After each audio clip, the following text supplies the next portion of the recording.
आदित्य धर ने बताया ही नहीं कि अजीत डोभाल इतना खतरनाक आदमी है। तो अजीत डोभाल की कहानी शुरू होती है 1968 में, जब इन्होंने यूपीएससी फर्स्ट अटेम्प्ट में ही क्लियर करके केरला कैडर ज्वाइन कर लिया एज एन आईपीएस ऑफिसर। और ज्वाइन करने के कुछ टाइम बाद ही बड़ी क्राइसिस आ गई। केरला के थालासरे में कम्युनल राइट्स छिड़ गए, जिसे डोभाल ने काफी स्मार्टली मैनेज किया और इतना अच्छा परफॉर्म किया कि उन्हें इंटेलिजेंस ब्यूरो यानी आईबी ज्वाइन करने का ऑफर दे दिया गया। उन्होंने ऑफर एक्सेप्ट कर लिया। अब उन्हें भेजा गया इंडिया के नॉर्थ ईस्टर्न स्टेट मिजोरम में। उस वक्त मिजो नेशनल फ्रंट काफी बड़ी इंसर्जेंट फोर्स हुआ करती थी। अब इस एमएनएफ के 7 कमांडर इसके बैकबोन थे, लेकिन डोभाल ने 2 साल तक एक अंडरकवर एजेंट की तरह काम किया और 7 में से 6 कमांडर्स को अपनी तरफ कर लिया, जिसकी वजह से पीस टॉक्स सफल हो गए। अब इस मिशन के बाद डोभाल को एक और इम्पोर्टेंट मिशन के लिए रवाना कर दिया गया। अब ये वो समय था जब सिक्किम भारत का हिस्सा नहीं हुआ करता था, तो इसी चीज को चेंज करना था। तो उस समय सिक्किम का एक राजा हुआ करता था। अब क्योंकि राजा के खिलाफ डायरेक्टली नहीं जाया जा सकता था, तो कहा जाता है डोभाल ने ग्राउंड लेवल पर काम करना शुरू किया और लोकल पार्टीज को सपोर्ट करके राजा के खिलाफ माहौल बनाया और राजा पर प्रेशर बनवाकर इलेक्शंस करवाए,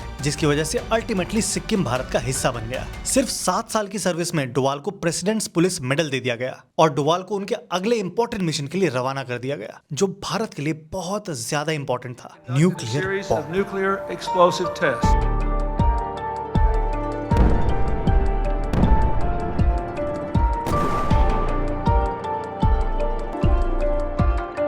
तो पाकिस्तान न्यूक्लियर बॉम्ब बनाने की तैयारी कर रहा था और इसी को मॉनिटर और सैबोटाज करने के लिए डोभाल को पाकिस्तान भेजा गया। वहां धीरे धीरे एज एन अंडरकवर एजेंट उन्होंने अपनी पकड़ बनानी शुरू कर दी। कई बार पकड़े तक जाने वाले थे, लेकिन जैसे तैसे बचे और पूरे 7 सालों तक पाकिस्तान में ही रहे, जहां कितने ऑपरेशंस किए होंगे और कौन कौन से हमें शायद कभी ना पता चले। और इसके बाद वापस भारत लौट जाते हैं। लेकिन इसी बीच एक बहुत बड़ा कांड हो जाता है। IC-814 प्लेन जो नेपाल से दिल्ली आ रहा था, उसे कुछ आतंकवादी हाईजैक कर लेते हैं और जबरदस्ती अफगानिस्तान के कांधार में लैंड करवा देते हैं। इसमें 190 लोग हॉस्टेज ले लिए जाते हैं। अब इन लोगों को बचाने की और नेगोशिएट करने की जिम्मेदारी भी डोभाल को दी जाती है। डोभाल खुद कांधार उस प्लेन में जाते हैं। अब 36 टेररिस्ट जो भारत की जेलों में बंद थे, उन्हें छोड़ने की डिमांड रखते हैं ये हाईजैकर्स, लेकिन फाइनल डील होती है 3 आतंकवादियों के बदले और इनमें से एक बहुत बड़े आतंकवादी मसूद अजहर को भी छोड़ना पड़ता है। अब 2005 में डोभाल रिटायर हो जाते हैं, लेकिन इसके बावजूद देश के लिए काम करते रहते हैं, जिसमें से दाऊद के खिलाफ भी ऑपरेशन इंक्लूडेड है। और 2014 में इन्हें भारत सरकार